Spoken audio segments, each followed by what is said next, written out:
Congreso apoya Plan Nacional de Vacunación contra el COVID. 70.000 personas se capacitan para su aplicación. La estrategia Compromiso por Colombia será definitiva para la reactivación económica del país. Desde el Senado se apoya esta iniciativa del Gobierno Nacional. Hoy comenzamos mostrando los avances en Antioquia y Chocó. ¿Qué le espera a Colombia en la era Joe Biden? Senadores confían en la consolidación comercial y diplomática. Acercar la justicia al ciudadano es el enfoque de la reforma al sector que empezará a debatirse en el Senado. Desde las regiones, senadores destacan megaobra que conectaría y agilizaría el comercio entre Barranquilla y Cartagena. Sancionada ley de vivienda aprobada por el Congreso. ¿Beneficios para acceder a casa propia? Aquí les contamos. El apoyo al empleo formal, teletrabajo, agroturismo y masificar Internet, entre otras prioridades sociales del Senado.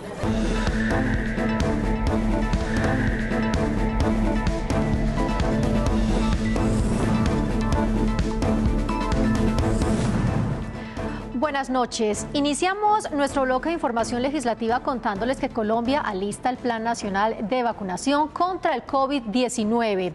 Desde el Congreso apoyan esta jornada que busca capacitar a 70.000 personas para aplicar las dosis. El Ministerio de Salud anunció que está listo el Centro Nacional de Vacunación para almacenar a menos de 0 grados las vacunas. ¿Cuál es el cronograma y quiénes se vacunarán primero? Aquí les contamos. En medio del segundo pico de la pandemia que enfrenta el país, los colombianos esperan la pronta llegada de la vacuna contra el COVID-19. Desde el Senado trabajan en conjunto con el gobierno para rápidamente lograr avances y la consecución de las vacunas. Gracias a la ley que se promulgó el 9 de diciembre, donde declarábamos de interés general el esquema de vacunación contra el COVID, podrá ser posible que llegue a cada uno de los rincones del país. Desde la bancada de gobierno destacan que ya se han adquirido 40 millones de vacunas y que muy pronto comenzará a cumplirse el cronograma de vacunación de manera rigurosa para lograr proteger a los colombianos. Se viene trabajando arduamente en Colombia en la estructuración de un plan nacional de vacunación. En próximos días será expedido un decreto que detalla cada elemento y actor que intervendrá en las fases del proceso para tener definidos los roles en la distribución y logística. El país avanza en la capacitación del personal de salud que colocará las vacunas. Actualmente hay 8.000 personas preparadas para su aplicación y se encuentran en formación con el Servicio Nacional de Aprendizaje SENA en coordinación con el Ministerio de Salud, que 71.000 personas más hagan parte de este proceso. Este curso de 48 horas tendrá una alta mediación tecnológica.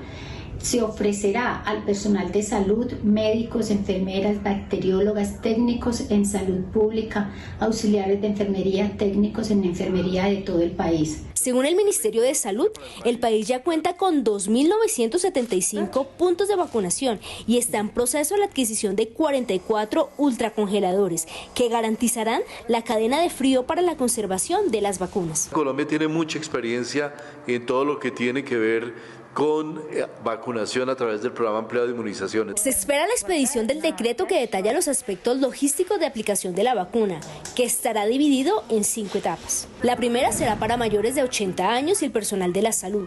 Continuará con la población mayor a 60 años. En una tercera etapa entrarán los profesores, el personal militar y de policía. En la cuarta etapa estarán los cuidadores institucionales y la población en situación de riesgo, finalizando con ciudadanos entre 16 y 59 años libres de comorbilidades. Precisamente el Senado realizará el próximo 26 de enero una audiencia pública con el Ministerio de Salud, organismos de control, gobiernos regionales, la academia y la ciudadanía para conocer los pormenores de la Jornada Nacional de Vacunación, la negociación con las farmacéuticas y la distribución en municipios y departamentos. El próximo martes 26 de enero, la Comisión Quinta del Senado realizará de forma semipresencial la primera audiencia pública para conocer de primera mano los detalles del plan masivo de vacunación que se realizará en el país. Senadores esperan que se dé la fecha exacta de llegada del inmunizante y claridad en el cronograma de ejecución. Muchas explicaciones del gobierno nacional, muchos interrogantes de sectores médicos y de opinión sobre precios, sobre cronograma de la llegada o de aplicación. Aunque el gobierno nacional se ha asesorado con expertos para que la logística de vacunación avance de forma idónea, desde el Senado piden que se realice pedagogía e informen con claridad en cómo se hará el proceso. ¿Cómo aportarle del proceso de vacunación, el valor de la vacuna, los criterios de priorización, la logística, cómo va a ser, y de esta manera todos aportemos a que esto salga realmente muy bien. Otro tema que ha suscitado debate es el proceso de adquisición del antídoto. Por un lado, el gobierno explicó que la compra de vacunas exige acuerdos de confidencialidad, mientras que algunos senadores piden información en detalle sobre los contratos con las farmacéuticas. Estamos hablando de transnacionales muy poderosas cuyo propósito determinante y fundamental es hacer ellos las ganancias más grandes que puedan hacer a una costa de que las cosas se hagan mal para países como Colombia. Entonces convocaremos en la Comisión Quinta del Senado al ministro de Salud para que tratemos este tema y nos den en detalle las explicaciones satisfactorias. Las respuestas a estos interrogantes y la explicación a fondo de lo que será el proceso de vacunación en Colombia se espera se dé a conocer en la audiencia pública programada para este 26 de enero a las 9 de la mañana, la cual será transmitida por el canal Congreso y por las redes sociales del Senado de la República. Con la estrategia integral Compromiso por Colombia, el gobierno busca fortalecer la agenda de reactivación económica, recuperación de empleos, impulsando además programas sociales, fortaleciendo el sistema de salud y el campo colombiano. Hoy les contaremos cómo está Antioquia y sus 125 municipios frente a esta iniciativa impulsada por el Congreso. Compromiso por Colombia llega a Antioquia con importantes inversiones en infraestructura, vías terciarias, salud y saneamiento básico. Actualmente en Antioquia se están desarrollando 20 proyectos de inversión dentro del programa Compromiso por Colombia por 142.714 millones de pesos, los cuales beneficiarán a 46.000 personas y generarán 2.500 empleos. Gracias a la entrega de 5,1 billones de pesos que el Congreso de la República le aprobó dentro del presupuesto general de la Nación Antioquia y 535.000 millones de pesos en recursos de regalías, el departamento podrá avanzar en la construcción de grandes proyectos. Antioquia hoy puede tener la certeza que a través del programa Concluir, vamos a avanzar con los proyectos Mar 1, Mar 2, Pacífico 1, 2 y 3, también las vías del NUS que son tan importantes para esta región.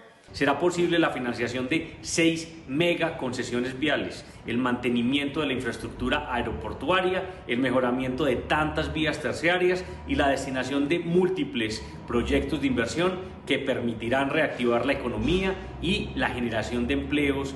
A través de la estrategia Compromiso por Colombia, en Antioquia se realizarán proyectos de agua y saneamiento básico que beneficiarán a más de 20 municipios. Además de la infraestructura vial terciaria, tendrá una inversión de 100.000 millones de pesos, una suma que antes se invertía anualmente para todo el país. Y hasta ahora le damos paso a Julieta del Río. Julieta, buenas noches. Marcela, buenas noches. Y es que la estrategia Compromiso por Colombia llega también al departamento del Chocó.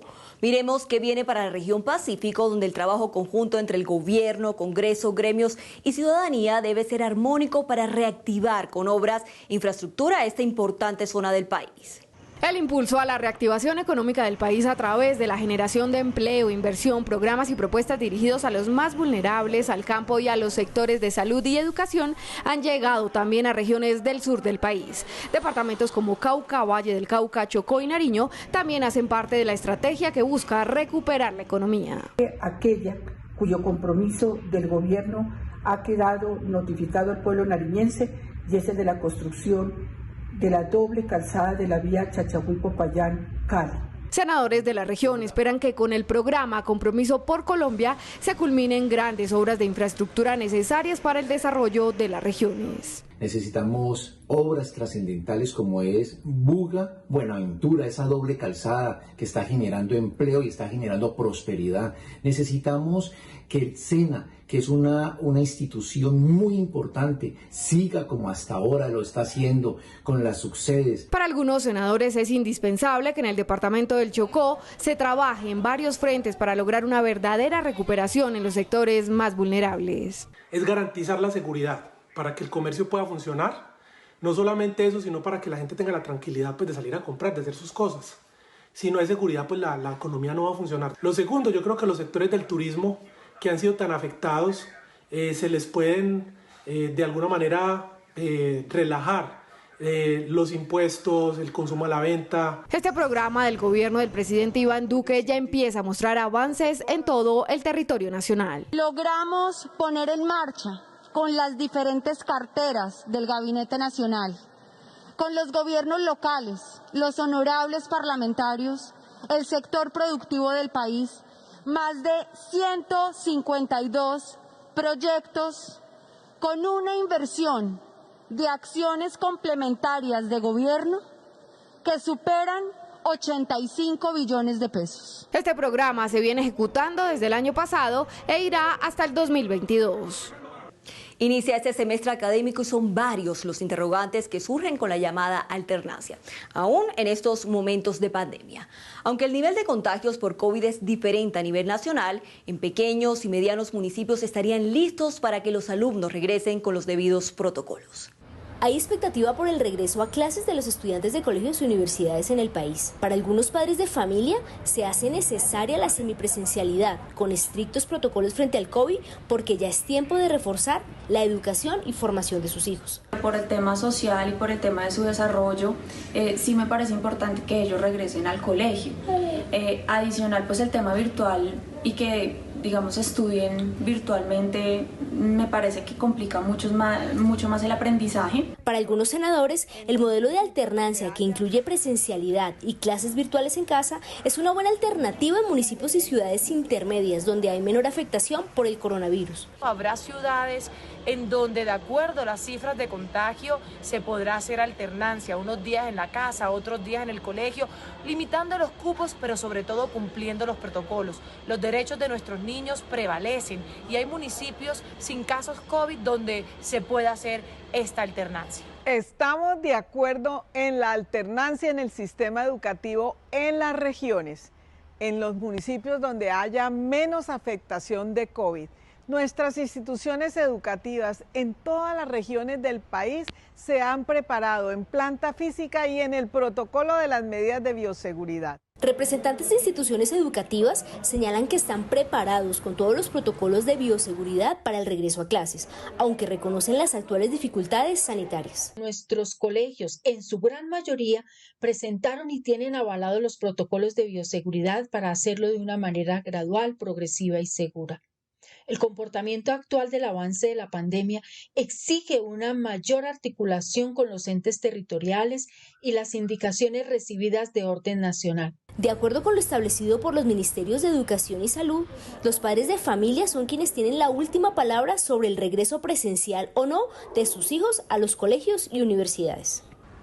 Son varios los temas de gran envergadura que afronta el Senado en la segunda etapa de legislatura. La reforma a la justicia es uno de los aspectos que debatirán los senadores, teniendo en cuenta las peticiones de la ciudadanía de descongestionar los despachos judiciales, tratar la crisis carcelaria y ponerle foco a la rapidez de las sentencias.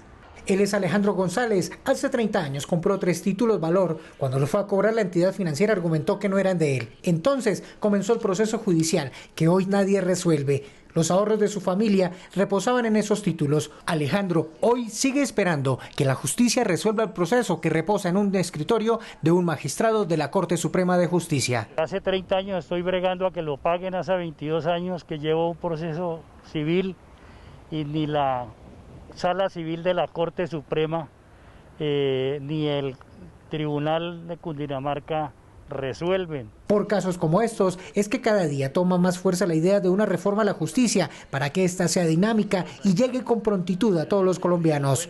Un país con justicia es un país con equidad.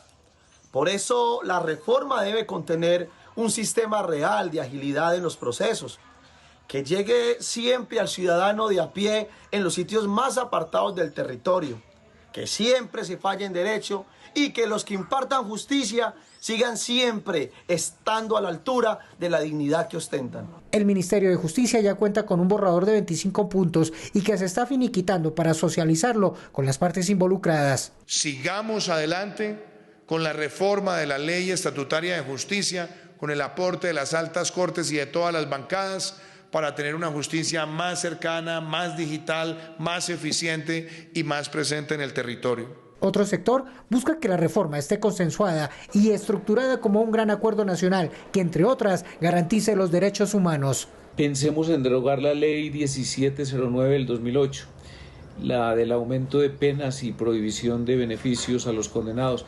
¿Cuál ha sido su efecto? Ninguno en cuanto a rebajar número de delitos. En cambio, tenemos una congestión carcelaria repugnante. Esta situación conduce a lo siguiente. En primer lugar, de manera increíble, las personas pasan años y años en la cárcel para después salir absueltos y los colombianos tenemos que pagar de nuestro bolsillo cuantiosas indemnizaciones. Pero en segundo lugar y más importante, se están arruinando vidas. Mientras todo esto ocurre, la familia González Beltrán espera que se haga justicia y que su proceso sea fallado acorde a la ley con prontitud. Las reuniones con los partidos políticos para robustecer el proyecto de reforma que presentará el gobierno comenzarán tan pronto como se reactiven algunos sectores paralizados por la pandemia. Con gran expectativa y optimismo en diferentes sectores políticos, sociales y académicos fue recibido el discurso del nuevo presidente de Estados Unidos, Joe Biden, que puede venir para Colombia en materia de cooperación económica, de política migratoria y de la lucha contra las drogas. Senadores hablaron al respecto. Tras la llegada de Joe Biden a la Casa Blanca como nuevo presidente, Estados Unidos continuará siendo el gran aliado de Colombia, aseguran senadores. En el caso de Colombia, que ha mantenido unas relaciones con los Estados Unidos bipartidista y bicameral, creo que con Biden se va a trabajar muy bien como se ha hecho en el pasado. Resaltaron el mensaje conciliador del presidente Biden y afirman que Colombia deberá seguir manteniendo las mejores relaciones con demócratas y republicanos. Y quiero resaltar el hecho histórico de que una mujer sea vicepresidenta de ese país. Igualmente, el tono del discurso del presidente Joe Biden, invitando a la unidad, a la decencia y al respeto por los valores democráticos.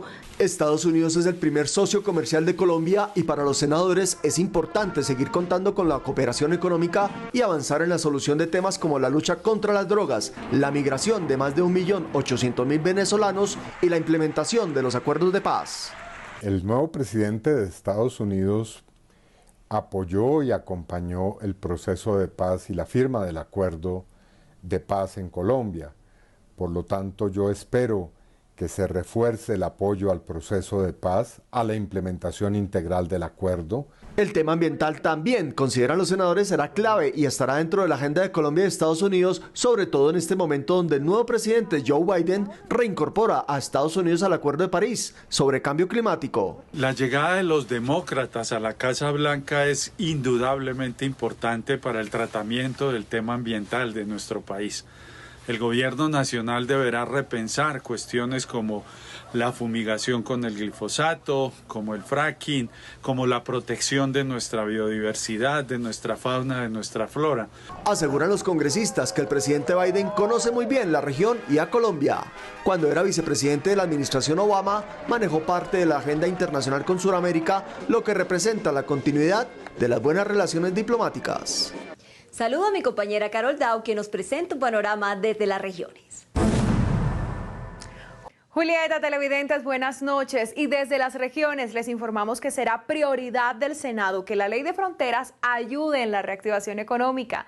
Senadores llamaron al gobierno a diversificar la base económica fronteriza, adecuar y mejorar la infraestructura de los municipios y a fortalecer el comercio en las zonas fronterizas. Fomentar el desarrollo y la calidad de vida en los municipios fronterizos de Colombia es una de las prioridades de los senadores de la Comisión Segunda. Por ello avanzan en el estudio de un proyecto de ley para cerrar brechas sociales en educación, saneamiento básico y reactivación económica en las zonas de frontera. Fomentar el desarrollo integral y diferenciado de estas zonas del país mediante el uso de la acción integral del Estado, es decir, una acción conjunta y no dispersa del Estado de Colombia en el aprovechamiento de las potenciales, el fortalecimiento de las organizaciones e instituciones públicas, inclusive las privadas y las comunitarias en zonas de frontera. Para los legisladores es urgente avanzar en una ley de fronteras que dé respuesta a los problemas sociales, económicos y de seguridad. Mirando para el oriente, donde está la frontera más importante, que es Cúcuta, donde tendrá que haber inversión, donde se le está pidiendo al gobierno central que un país, si no tiene desarrollada su frontera, no puede acceder a un mínimo de desarrollo. Para avanzar en la normatividad, los senadores de la Comisión Segunda iniciaron el año realizando junto a legisladores ecuatorianos el foro Fronteras que Unen, donde desde una mirada binacional acordaron avanzar en un proyecto que tenga como prioridad el bienestar de los habitantes de la frontera. Acciones concretas de políticas públicas de inversión, de una planificación de inversión en programas que vayan a dar respuestas a estos acuciantes problemas. La ley de fronteras, aseguran, debe ser integral y no solo referente a los temas aduaneros y de seguridad. Hay que pensar en los asuntos étnicos, indígenas, binacionales. Hay que incorporar los asuntos que tienen que ver con el cambio climático, con el calentamiento global, con la protección de nuestros ecosistemas. Este proyecto seguirá su trámite en la Comisión Segunda del Senado, donde se espera incluir temas de recursos naturales, biodiversidad y fortalecimiento de buenas relaciones con los vecinos. Dentro de poco será entregada una mega obra de ingeniería en la región Caribe. Se trata de un imponente viaducto que atraviesa la Ciénaga de la Virgen en el departamento de Bolívar, que reducirá el tiempo de viaje entre Barranquilla y Cartagena. Senadores destacan la importancia de esta construcción de 4,7 kilómetros que ayudará en la reactivación comercial. La erosión costera es la pérdida de sedimentos o desplazamiento de tierra a lo largo de la costa, debido a factores naturales como las olas, corrientes, mareas, huracanes, entre otros agentes. Y es este fenómeno el que precisamente afecta la vía que de Barranquilla conduce a Ciénaga Magdalena, sitio turístico por excelencia por su clima, playas y vía de conexión de las principales ciudades costeras del norte del país. La erosión amenaza con suspender el tránsito entre Cartagena y Barranquilla, afectando la economía, el comercio y el turismo. Cada vez que el mar se crece, los vehículos no pueden pasar. Y pues a mí como comerciante me afecta directamente. Para evitar esto se construirán 2 viaductos para rescatar los puntos críticos del corredor vial. La obra tendrá una inversión de 700.000 millones de pesos. Pero sobre todo, va a aligerar, va a garantizar la seguridad vial y va a permitir que finalmente logremos al final del día una doble calzada Cartagena-Barranquilla, Barranquilla-Santa Marta, que creo que es lo que este país necesita. Esta obra se constituye en el polo de desarrollo para la región que generará 4.000 empleos, con lo que se dinamizará la economía. Esa construcción de esos viaductos arranca en el mes de marzo con una primera fase que es la ejecución de unos espolones para posteriormente en el mes de octubre arrancar muy concretamente con el tema que hace referencia a los viaductos. Esto es bueno porque todo le cambia mucho al pueblo, le da como mucho ingreso de trabajo a la gente, al pueblo. Es un beneficio para todo lo que vivimos aquí en la población. En la actualidad la carretera está a 5 metros del mar. Pronto se iniciará el proceso licitatorio y la obra terminada sería entregada en 2 años. Otro de los proyectos que le apuesta a la región Caribe es el del Canal del Dique de Cartagena. Senadores piden que sea rápidamente una realidad para que se mejore la navegabilidad sobre el río Magdalena y ayude en la contención de las inundaciones en poblaciones ribereñas.